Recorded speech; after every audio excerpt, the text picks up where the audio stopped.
Magandang gabi, Philippine Air Force. Narito ang magiging lagay ng panahon ngayong araw ng Linggo, 25 January 2026. Sa kasalukuyan, dalawang weather system po ang nakakaapekto sa ating bansa. Una na dito yung shear line na nakakaapekto po dito sa eastern section ng Visayas at Mindanao. At yung northeast monsoon o yung amihan na nakakaapekto naman dito sa Luzon at ibang nalalabing bahagi ng Visayas. Dahil nga po sa shear line, asahan natin yung maulap na kalangitan na may mga kalat-kalat na pag-ulan, pagkulog at pagkidlat dito sa Eastern Visayas at Central Visayas. At north, dahil naman sa northeast monsoon o yung amihan, asahan naman natin yung maulap na kalangitan na may mga mahinang pag-ulan dito sa may Cagayan Valley, sa Bicol Region, sa Apayao, sa Kalinga, sa Mountain Province, sa Ifugao, sa Aurora at Quezon.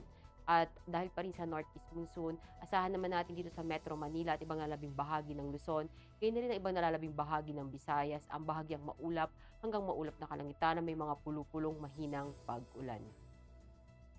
Dahil nga sa shear line, asahan natin dito sa may Caraga, sa may Camiguin, sa Misamis Oriental at Davao Region ang maulap na kalangitan, may mga kalat-kalat na pag-ulan, pagkulog at pagkidlat. At ibang lalabing bahagi naman ng Mindanao, asahan natin ang bahagyang maulap hanggang maulap na kalangitan na may mga pulupulong pag-ulan, pagkulog at pagkidlat.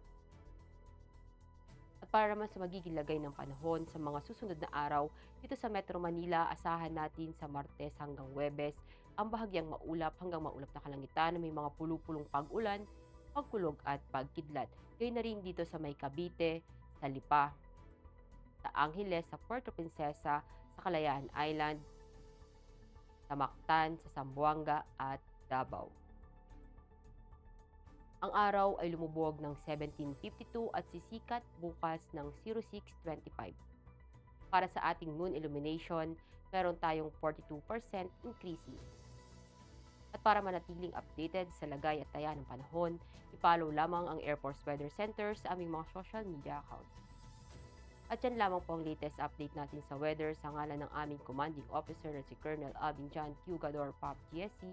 Ako si Staff Sergeant Ashley F. Di Maculangan, Philippine Air Force, Weather Broadcaster ng Air Force Weather Center. Muli, magandang gabi, Philippine Air Force.